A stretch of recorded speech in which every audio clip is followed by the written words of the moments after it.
नमस्कार, आप सभी का संवाद सम्मेलन में बहुत बहुत स्वागत है।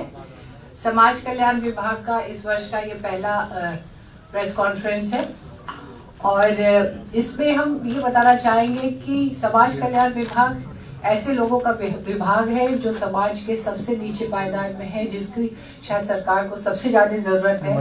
और हमारा विभाग ऐसे वृद्धजन, विधवा, विकलांग, ड्रग से जो है, जो भिक्षुक है, जो कुष्ठ रोगी है, एड्स पीड़ित है, इस तरह के जो लोग हैं उन्हीं के का ये विभाग है।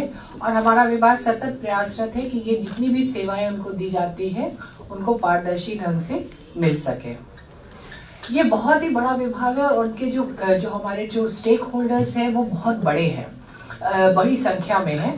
अगर हमारे 4 निदेशालय यहाँ काम करता है और अगर हम लोग चले तो सबसे पहले अगर हम सामाजिक सुरक्षा निदेशालय पे चले तो यहाँ पे हमारे पास हमारे जो बेनिफिशियरीज हैं वो 1,16,00,000 है। यानी कि हम लोग 1.16 करोड़ लोगों को मंथली पेंशन देते हैं, उनको केटर करते हैं। और उसमें दूसरा अगर हम लोग चले तो ICDS निदेशालय है हमारा, उसमें हम लोग 1,02,00,000 लोग बेनिफिशियरीज को केटर करते हैं। यानी कि 2 निदेशालय मिला के करीब हमारा 2.25 करोड़ लोगों को हम केटर कर रहे हैं। इसके अलावा हमारी जो बहुत ही सेंसिटिव है सोशल वेलफेयर, जिसमें children in conflict with law है and children in need of love and protection है, तो उनका जो है उनकी भी संख्या कम है, लेकिन ये बहुत ही महत्वपूर्ण सेक्शन है हमारा। उसमें करीब 4,000 बच्चे हैं हमारे पास। WDC है जो महिलाओं को केटर करता है एक्सक्लूसिवली वुमेन हेल्पलाइन के थ्रू, OSC के थ्रू, और वहां पे हम लोग करीब 70,000 महिलाओं को केटर करते हैं। तो अगर देखा जाए, और अभी बहुत सारी है हमारे, अगर हम विकलांग लोगों की बात करें तो इस बार UDID हम लोगों ने 71,000 से भी अधिक डिसेबल्ड को दिया है। तो अगर हम देखें तो करीब 3.5 करोड़ के करीब हम लोग को जनता के लोगों को हम लोग रीच करते हैं इस विभाग के द्वारा। तो हमें लगता है कि ये बहुत ही इम्पोर्टेंट रिस्पॉन्सिबिलिटी है हमारे पास कि सभी को हम लोग किस तरह से ससमय सुविधा दे सके। तो ये 4 निदेशालय के जो महत्वपूर्ण काम है उसके बारे में तो सभी संबंधित डायरेक्टर्स आपको बताएंगे, लेकिन कुछ महत्वपूर्ण उपलब्धियों के बारे में हम आपको बताना चाहेंगे। पहली बात तो ये है कि विभाग ये प्रयासरत है कि जितना भी टेक्नोलॉजी और जितना भी डिजिटाइजेशन और जितना भी नया सिस्टम ला सके, जिससे कि लोगों को DBT का अगर ट्रांसफर हो तो वो एकदम बिल्कुल ही पारदर्शी ढंग से ससमय से हो जाए। और यह सबको पता है कि अब 10 तारीख को, प्रत्येक महीने की 10 तारीख को बिना किसी हिचक के, बिना किसी प्रॉब्लम के सभी लाभार्थियों के खाते में करीब 1,200 करोड़ रुपए से ऊपर हर महीने बिल्कुल एक क्लिक से चली जाती है।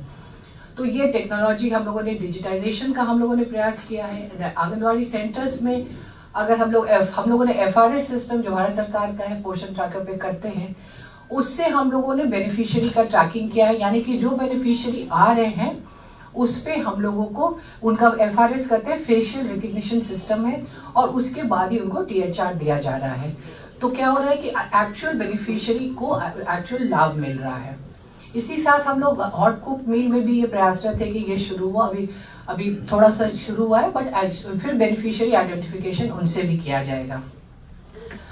लाइफ सर्टिफिकेशन भी बहुत ज़रूरी था, क्योंकि लास्ट लाइफ सर्टिफिकेशन जो हुआ था 21 को 2021 में हुआ था, तो उसके बाद नहीं हुआ है। तो हमारे जो अभी CSC के माध्यम से लाइफ सर्टिफिकेशन, जिसमें आधार का है और आइरिस दोनों का है, और जो लोग CSC सेंटर्स आ सकते हैं पहले उनको कर लिया था। मुझे लगता है अभी तक 70 लाख बेनिफिशियरीज का हो चुका है उनका वेरिफिकेशन, और जो नहीं है, जो सक्षम नहीं है आने के लिए, उनके लिए फिर हम लोग गांव में और पंचायत में जाके कैंप्स लगाएंगे।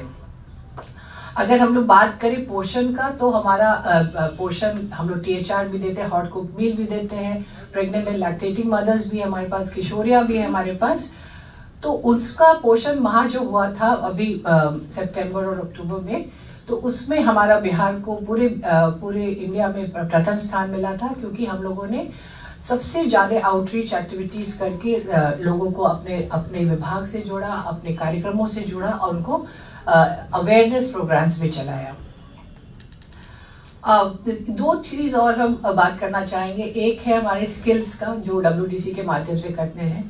उसमें बहुत बड़ी संख्या में लड़कियों को हम लोग ट्रेनिंग दे रहे हैं। करीब 21 तरह के हमारे स्किल्स है जिसमें हम दे रहे हैं। और ये सिर्फ ट्रेडिशनल ब्यूटिशियन और सिलाई कढ़ाई पे नहीं सीमित है, हम लोग उनको कंप्यूटर का दे रहे हैं, इलेक्ट्रिशियन का दे रहे हैं, मोबाइल रिपेयर का भी दे रहे हैं। तो एक वाइड बास्केट है इसका, और इसका बहुत पॉजिटिव इम्पैक्ट आ रहा है। हम जब स्किल सेंटर्स में जाते हैं तो देखते हैं कि लड़कियों में उत्साह है और एक अपने पैर पे खड़ा होने का एक एम्बिशन भी आ रहा है। और फाइनली एक ऑब्जर्वेशन होम की बात, एक और भिक्षुकों के बारे में बात करना चाहेंगे कि ये जो हमारा एक कार्यक्रम चल रहा है सक्षम के अंदर, इस पे हम भिक्षुकों को न सिर्फ उनका सर्वेक्षण कराते हैं बल्कि उसको हम लोग एक प्रोड्यूसर ग्रुप्स बनाते हैं उनका। और आज जो आप लोगों को फोल्डर्स मिला है और ये जो आप लोगों को झोला मिला है जिसपे सारी चीजें, वो उन्हीं के द्वारा बनाया गया है। तो ये हमारे भिक्षुक के प्रोड्यूसर्स ग्रुप है जो कर रहे हैं। ये अभी तक 10 जगह पे चल रहा था, लेकिन इसको हम लोग बढ़ा के अब 14 जिला इसी वित्तीय वर्ष में हो जाएगा और अगले वित्तीय वर्ष में शेष 14 में भी हो जाएगा। और भारत सरकार ने हमारी ये सक्सेसफुल स्कीम को देख के अपनी भी स्कीम लेके आई है, स्वाइल योजना जिसको कहते हैं, जिसमें वो हमको वित्तीय सहायता दे रही है। और ये बिहार सरकार से भी उन्होंने सीखा है। और दो है हमारा जिसपे अभी फोकस है हमारे आंगनवाड़ी सेंटर्स में। एक तो आप लोगों ने पोशाक का कल परसों ही मंत्री जी ने किया है, तो सभी बच्चों को पोशाक का जीविका की दीदियां बनाएगी। तो एक सिम्बायोटिक रिलेशनशिप हम लोगों ने बनाया है जीविका के साथ, ताकि बच्चों को मिल सके। इसके बारे में आप लोग जानते ही हैं। लेकिन एक जो हमारा इस बार स्पेशल फोकस है वो है प्री स्कूल एजुकेशन पे।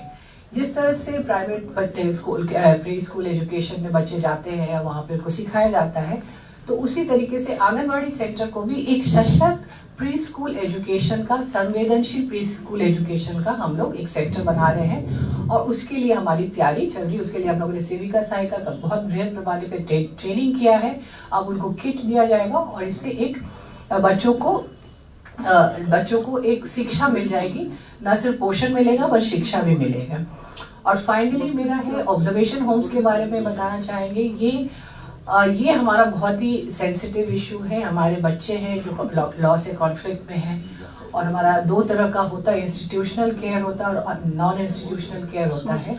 दोनों में विभाग बहुत सेंसिटिव है। ये एडोलेसेंट बच्चे, छोटे बच्चे हैं, मानसिक रूप से कई बार वो सक्षम नहीं है, तो उनको हम लोग केटर करते हैं। और हमारा अभी आने वाले समय में यही प्रयास है कि सभी जिलों में, जैसा कि माननीय न्यायालयों के द्वारा भी बोला गया है, कि उनको भी सभी जिलों में इनके लिए एक रहने की व्यवस्था होनी चाहिए, ऑब्जर्वेशन होम्स होना चाहिए, उनका केयर का होना चाहिए। तो एक बहुत संक्षिप्त में मैंने अपने विभाग के इम्पोर्टेंट कार्य और अचीवमेंट्स के बारे में बताया है। अब सभी निदेशालय के डायरेक्टर्स अपना अपना दे देंगे, अपने बात में संक्षिप्त में बता देंगे, so that we can go forward now. Thank you.